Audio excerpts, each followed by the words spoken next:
tes.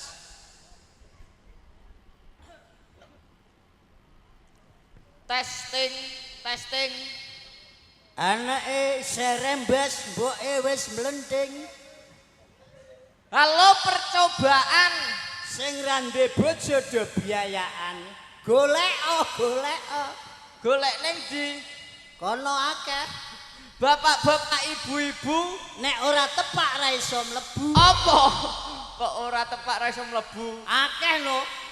Apa iku? Lho, wong lebokno sapi nang gone kandang. Lho lah kok iso? Lah nek ora tepak liwat lawange apa iso mlebu? Dadi oh iya iya iya. Lah iya. Nek ra tepak ra iso mlebu. Ora iso mlebu. Tak kira lah apa lah. Iku cah nom pikiranmu sing ora-ora. Sing ora-ora piye? Latihan berpikir yang positif. Berpikir lho pikiran yo positif. Lah iya. Lah iya. Iku jenenge istilah positif thinking. Positif tai. Suwe ora jamu godhong telo. Apa, Pak? Suwe ra ketemu ning daleme Mas Sujanarko. Walah. Cocok ora? Cocok. Suwe ora jamu, Suwe ra jamu. jamu godhong meniran. Apa kuwi? Suwe ra ketemu Mas Sujanarko dina iki duwe acara sunatan to kitanan. Meniran kitanan wah iya cocok. Cocok. Cocok. Momo Purwakanthi utawa nganggo pantunan. Ya toh? Ya. Godhong telo ya godhong sapah. Apa kuwi? Muga-muga keluargane Mas Sujarnarko diparingi rejeki sing kathah. Amin. Godhong telo, Godhong telo. temumpang godhong ploso. Apa kuwi? Muga-muga uripe Mas Sujanarko sak keluarga saya tentrem saya mulya. Amin. Kok oman amin tok iku melu ndonga. Lah kowe ndongakno gara wis padha ae. Lho. Padha-padha mangan segane, padha-padha ngombe wedange, Mok kon padha-padha nampa rokoke. Lho ya kok mak aku muni kowe gak melok muni karek anut guri ae. kon melak ndongakno. Ha melu ndongakno. Tuku telo. Apa ndek sangu kowe? Gak. Ha ya ora sangu kok ape tuku iku ya ora iso. Wong sangu iku ora wong tuku mergo sangu, ora sangu kok ape tuku. Gak oleh. Wah, ya ora iso. Ya nek ngono gawek boto. Lho, tahu kowe. Gak tahu. Ora tahu apa yang gawe. Carane piye, Pak? Sarang suwe pra karu-karuan malah ora dadi, ngentak-entekno ragat ning malah ora dadi. Gawe ora tahu kok gawe. Menek wit klopo. Teblok bongkok kowe. Lalung sira. Ayo sira. Lunyu-lunyu semudan gerimis sisan kok ape Kowe sing menek wis klopo. tuwa darandang menek klopo nang bongko. Aku arep melok ndongakno mok. Lho. Sauti ae kok modelem tuwek ora iso dienggo patokan tak patoki dhewe suwe-suwe. Lho. Omongan sithik dek nyeleki. Lekit piye? Elek wong ngene iki paham kok ape mbok patoki. Oh. Urung wayahe kok ape mbok patoki. Lah kowe Kowe iki karo wong tuwa kudune iso ngajeni, jak nyambut gawe ora malah ngajeni malah ngejelakno harga dirine wong njaluk tuwa. ngajeni. Ya kowe kudu ngajeni karo aku. Oh, berarti njaluk diregani ah ngono ah. Lho iya no. Njaluk rego pira? Lho, 300 apa 500 apa gandong kowe wis poel? Gandeng kowe wis poel tak regani 1 juta ndara wis. Le. Napa? Maksude kowe ngajeni aku kok ora mbok ajeni kaya dene tuku wedhus. Lah jare njaluk diajeni njaluk 100, 200, 300 malah teko poel barang. Iki ngono gak poel. Lah apa? Pancen rong genep. Kok rong genep. Ibaratnya omah nek ana cendelane ventilasine lancar, dadi sehat. Dadi iku Iki ayo. pancen tak pasang ventilasi kok iso malah Ventilasi. ngelok-ngelokno wong tuwa teko puel barang. Ya trae wis tuwa njaluk di ngajeni bang. Sapa tuwa? Lah kowe Tuwa kok ora diundha. lho. Apa wah-wahan apa? Lah iya ngelokno wong wis tuwa. Gondol cadel. Ayo ndongakno, melu ndongakno karo keluargane Mas Sujanarko karo Mbak Retno Jumeni. Wah, aku hafal. Aku bolak-balik mlebu kene kok. Pola tenane. Lho sedekah bumi biyen tak. Bayame, Pak. Lho. Trae kok ciduk dawet kok. Kenapa? Rai kok ciduk dawet iku iso Ning omong. kene ku ora ana dawet, rai kok ciduk dawet kok bendina rene. Nyidek jari nyiduk untum ngono iso. Iki garwane Mas Sapa? Sujanarko iki. Mas Sujanarko. Heeh. Sok tahu aja sok tahu lho ya. Mbak Retno Jumeni. Mbak Retno. Jumeni. Leres Pak Bu. Takono iku ora percaya. Jeneng asline iku gak Retno Jumenik. Karane pun terkenale kan Retno Jumenik. Bu Retno Astuti nggih. Oh bapake ya lali mbah yo ora kok. Menawa gak piyayi asli kene iso walah. Mbak, pokoknya sing terkenal sebutan iki Mbak Retno Jumenik. Mbak Retno Jumenik Karo Mas Sujanarko. Mas Sujanarko sing disunati. Sing sunat Arjaguna. Oh, sing disunati Mas Arjaguna. Heeh. Ayo. Ditungakno ya, Pak. Dongakno piye? Tuku telo ditotoli pitik. Terus Pak Sujanarko njaluk dhuwit. lho. Ngene iki lho, aku bubetingku ngene iki lho, gak tak senengi ngene iki lho. Kowe iki senenganmu kok iso merendahkan budaya. Kowe iki senengane merendahkan senine. Merendahkan piye? Aku lho dadi dagelan 35 tahun. 35 tahun. Ora tahu mikir dhuwit dhisik. Lho kowe lagi pirang sasi, jak munggah panggung malah ngrembug dhuwit. Lagi 3 sasi. Bapakmu iku ora tahu, dagelan 35 tahun ngrembug dhuwit dhisik iku gak tahu. Gayame, Pak. Lho, tek gayam. Nyekolahno aku nggo nyandang pangani wong tuwa, Iya. nyandang tangani bojomu. Heeh. Lho nek ra golek dhuwit kok dagelan kok ana. Lho nek aku dagelan gak tahu mikir dhuwit dhisik. Lho kok ra mikir dhuwit dhisik? Sing tak pikir dhuwit saiki. Mergo dhuwit dhisik wis gak berlaku, gak payu dienggo. ngono. Berarti mikire dhuwit saiki. Dhuwit saiki. Telek. Modelem. Ucap dewe sore ngayel mbah, dhuwit mbiyen wis gak payu, gak berlaku. Takok ibu-ibu, bapak-bapak iki lho. Buah laras sing dienggo dhuwit saiki. Ora dhuwit apa mbiyen, dhuwit dhisik ora tak pikir, sing tak pikir dhuwit saiki. Mergane ra payu. Gak payu. Bener timbang wong bento ndara bener. Kowe secara tidak langsung kowe ngenyek aku mesti bento. Lha nek ra Lah bento. bener timbange wong bento berarti kowe ngenyek aku bento. Lho yo yo. Lah kowe kok ngenyek aku bento? Kenapa? Kowe iki anake sapa? Anakmu lho, Pak. Lho lah iya, lah nek pakane bento, Terus anake malah luwih nemen. berarti aku yo melok bento. Ya bento. Berarti kene wong loro bento. Udah bentone. Tapi ora apa-apa. Lah ora apa-apa. Tetep ana kancane. Masa ana sapa? Lah iku panjak-panjak. Lah iso kowe kok iso ngarani panjak bento iki lho. Oh, yo do bento. Sesuk aku nek ngantek diantem tak bogong lho. Lah rawani yo padha bentone nek nyaki. Lah wong panjak kok marani bento. Lah kene wong loro bento kok ditabohi, ndara melok bento. Oh iya ya. Dadi ana wong bento jogetan kok ditabohi. Lah iya. Berarti panjak melok bento. Panjak yo do bento. Berarti jono tunggale. Pripun? Jenengan kok kesajake kesesot kuwatir nek Jawa. Caping gunung mawi dipun bawani. Nggih ampun kuwatir. Caping gunung bawa. Biasane nek bawa niku tambah 20. Lho. Kok iso tambah. Anu aku ngerti. Piyayi kene dulur-dulur kene. Ora ketang piyaine wis rada sepuh-sepuh. Kenapa, Iki do pandemen seni budaya. Do seneng do remen Lho iya, katitik apa? Kenapa, Pak? Kayak ngerti dhewe cah wedok-wedok mang paribasane lambe mengo saweran moro. Ya to? Ya. Bokong ngubah dadi rupiah. Paribasane cah wedok-wedok iku mang lho nek mbok itung, Tak nek diitung. nggodhok lontong genine kompor. Apa iku? Obahe bokong kena nggo tuku montor. Iya. Ki nek cah wedok-wedok. Kok obahe bokong nggo motor. Iya, beda nek wong lanang. Lah nek beda iku. Nggodhok lontong, Ya. kayune jarak. Apa iku, Pak? Obahe bokong, Ya. keluarga rusak. Mergo sing ngobahke wong lanang. Saping gunung nganggo dibawani. Lah niki sing bawa Bu Sinden sampun rucat iki kok pripun? Napa dagelane kan bawa? Mboten napa-napa. Siap. Nggih. Nah, kowe karo aku dikon bawa, kowe nggo sing joget sak lempokem, sing penting aja lali, aja ngantek kata lumpen, awak dhewe ditekake kene ditimbali panjenengane Mas Sujanarko lumantar Bapa Munandar. Munandar, Nah, Mbah Munandar. Mbah Munandar iki lho jos tenan. Josip. Jenenge Mbah yo Mbah. ngene iki. Iya, iya. Mbah tegese iso kanggo tambah. Lho, kasunyatan iki panjenengane Mbah Munandar iki pandemen seni budaya ketoprak. Nang malah dirasani kok. Apa? Anu Dirasani piye? somben anu nek mantu mesti tak tanggap neh. Kira-kira aku isih ora ya. Lho paling yo dagelane karo aku tok. Lah aku. Lho ndara iku wafat. Wafat. Yo nek aku mati ku ape ngeloni mbok. Lah Lah tak saduk mbledos. Ndongakno wong tuwa rak sing apik. sing apik lho. Panjang umur, sehat walafiat. Oh, kowe berarti pengen panjang umur. Nah, Berarti pengen urip panjang umur, dawa umurem. lho iya ale. Sampeyan kabeh wis do mati, kowe dhewean ning donya.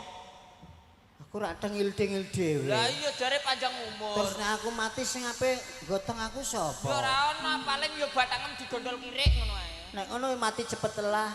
Mati cepat. Heeh. Yo ndang ndal. Om lambemu. Donga dingongo panjang yuswa lancar rezekine tumrap keluargane Mas Sujanarko sing ditetake enggal waras. Amin. Dadi bocah sing utama piguna tumrape nusa bangsa lan agama. Amin. Kanthi lampahan utawa lakon bengi iki awan iki muga kinarya conto kinarya tuladha ndi sing apik ditiru sing ala ayo didoi ditinggal sing adoh. Betul. Kabeh lelakon iki mesti ana sing kenek ditiru, ana sing perlu ditinggalno. Iki gandeng apa ki swasanane ya adem, tur iki wancine ya wis ngepas. Ndang diaturi caping gunung selak kedisian suruping surya tur mengko lakone ya ben sampurna. Oh iya. Pokoke sing Joko apa sing sunat dongakno muga-muga bar sunat dadi Joko ngono ae. Lho. Ya umume. Lho lah iya. Ya umume sunat yo mesti dadi Joko. Heeh. Lah kok dongakno kok Lho Joko iki kan ana singkatane. Joko iku? Joko. Joko. Apa sing disejo muga misga iso tumeka, tegese cita-citane iso terkabul. Ngono ya. Apa sing digayuh bisa kasembadan. Heeh. Tinting Pak sak pira? Nana mangke dumateng Bapak ingkang sampun dana driyah menawi badhe nderek sumbangsih dana swanten nyumbangkaken. Nggih. Saben bengi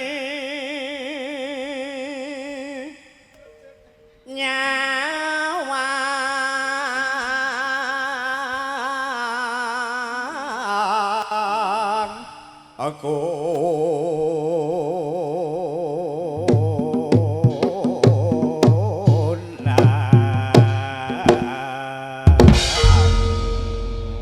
sing semangat ngono ya kalau dilok-dilokno karo buke. Pripun, Bu? Lah ngono berarti Jos dari buke kok. pun semangat napa dereng, Bu? Sampun. Sampun. Ini semangat 45. Perlu ditambah langkung semangat apa mboten? Oh, Perlu tambah, ditambah tegese mumbule para dhuwur engko nyeblok siram dhisik. Lho, aja. Aja, ampun, Bu.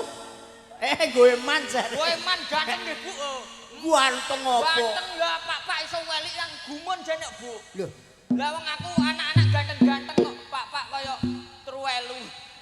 lah tanggane ganteng-ganteng kok. Lho berarti mbokku mau sedekahno tangga-tanggamu. Ambemu wis kok. Ah lanjut mau lali. Ya ora kok. Yen memajang ngamung karo Janur karo Janur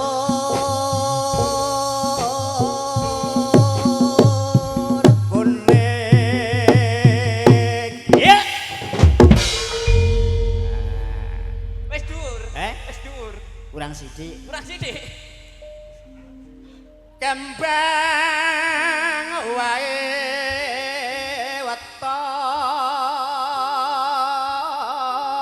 weton gunung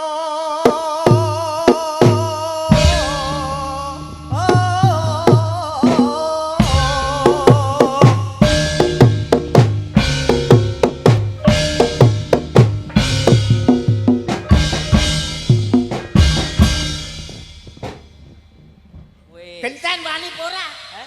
Genten Pacitan. Terus Ayo. piye Pak aku mau Pacitan tok iki. Heh? Aku mau Pacitan. Pacitan, Magetan, balik ngetan Surabaya. Wong wulan meneh Medion, Jablas, Blora, Rembang, Pati Kudus, Waduh. Jepara, Tayu, Pacitan, Sarwi. Eh? Oh iya, ayo Bu Sinten teko. Ayo Bu, aku tak melok jengkleng Bu.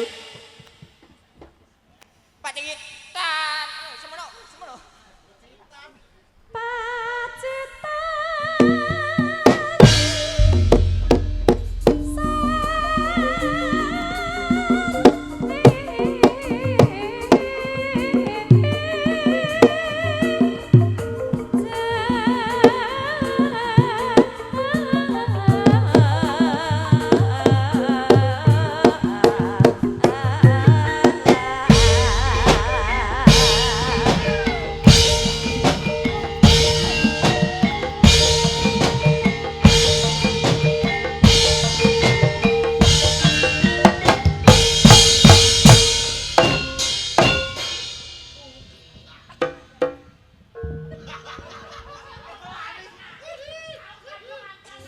Saya tukang kendangnya sopo mau? Wah alah yos yos.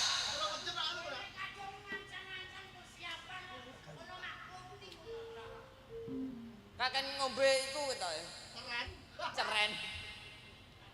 Panas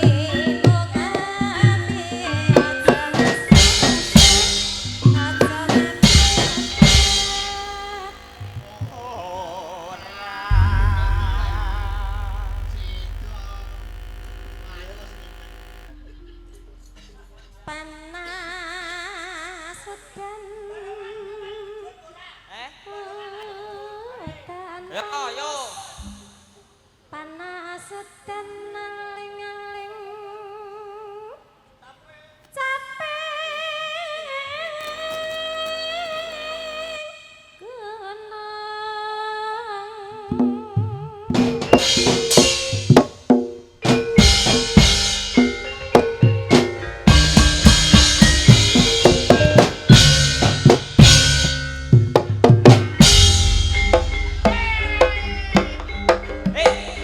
Sing kuwase. Sing kuwase. Yo. Yo.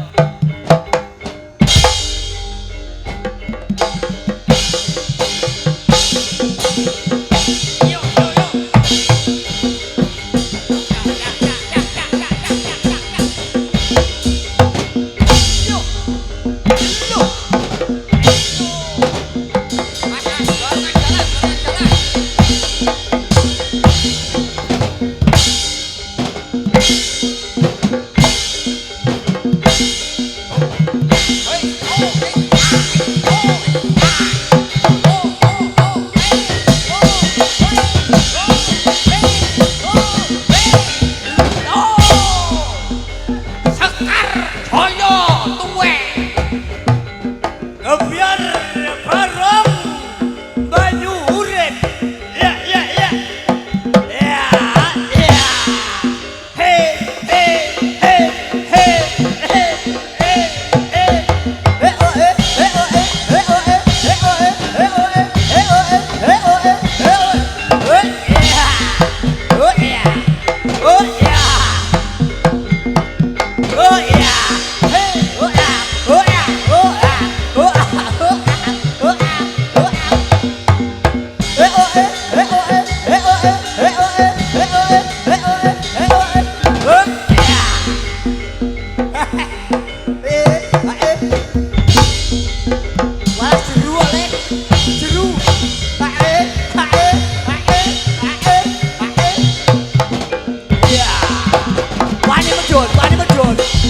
Wani medun iki. Ya.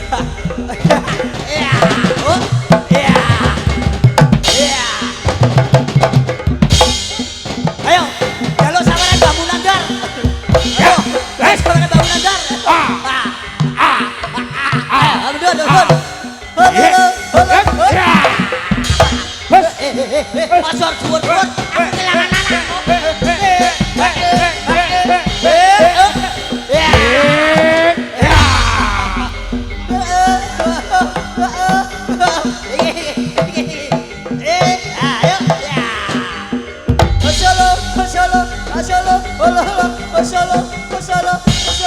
Masya Allah.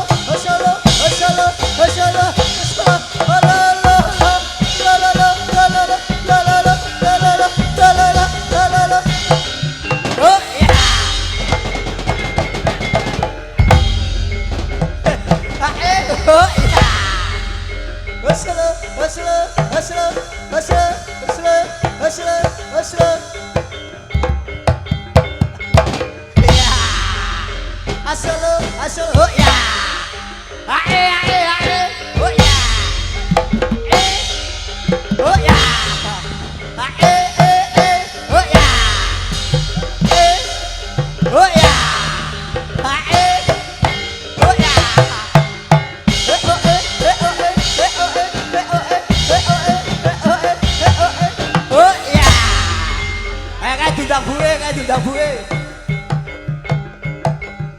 Husle. Oh iya. Lo lo lo lo lo lo lo lo lo.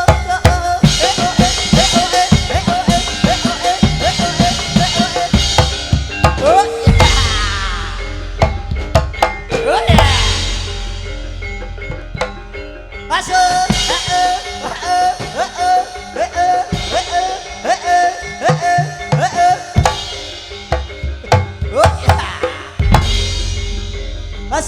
Masuk. Ayo karo joget.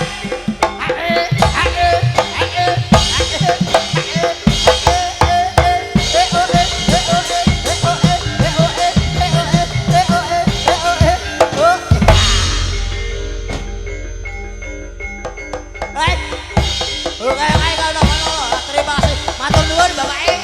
Sembah nuwun.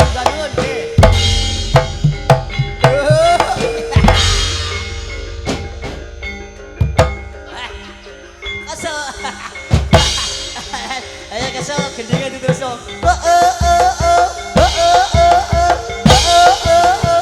Iya.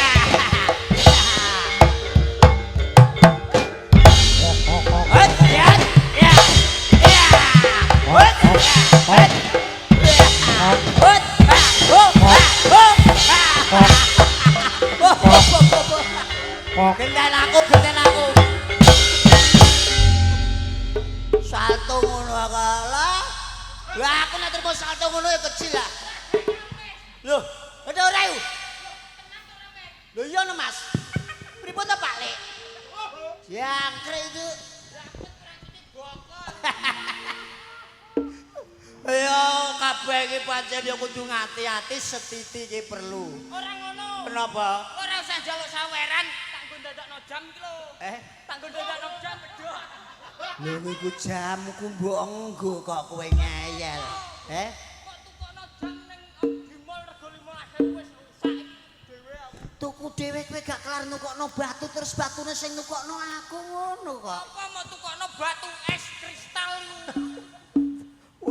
Kok iso malah undamono sing ora-ora. Gendinge diterusno iki wis wengi kok nglakoni ra tutuk malah dipaido karo Mbah Munandar kowe. Di blangkonku. Oh ngene lho ndik kanane tak ngulu ngono Semarange dinyang 100 juta wong ra tak eno. Lho iya dinyang 100 juta karo wong Semarang ra tak eno. Lah wong dinyang 100 juta sandas ewu. Lah aku ora duwe ndas. Lho penak kei ndas truk. Kei ndas truk. Lha nek ra ora ngentekno banyu. Ngomong ame. Mangga Presiden. Natian wadan sarata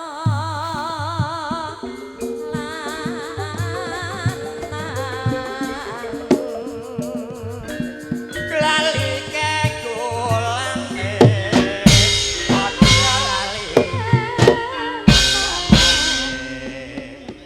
endo mate banyu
sing mbaune mbiyen lara lopo saiki urip karimulya gunung desa dadi reja wis kasembadan kasunyatan ya to biyen kene kaya apa saiki banyure wis katon tumata wangunane dalan ya wis alus raketang munggahe tetep dhuwur terae yo pancen kanan Gusti Allah iya alhamdulillah muga-muga sedina suwengi iki engko gak udan amin pokoke Mbah Munandar agar nemoni aku wis to aku ngene-ngene lagi wis tau apa dijaluki tulung oh wong iya terakhir kok bakal tenan ya lah mainung sale kae ning saleh walah mendung kok kidul ulang-ulangan tak pandeng tak wacana rapalan mendunge mbalik ngidul mendung kok kidul wacana balik ngidul iya terus mendung kolor ulang-ulangan iya tak pandeng mendunge tak wacana rapalanku mendung balik ngalor mendunge balik ngalor terus bariku sing ngeyel iku mendung kon dhuwur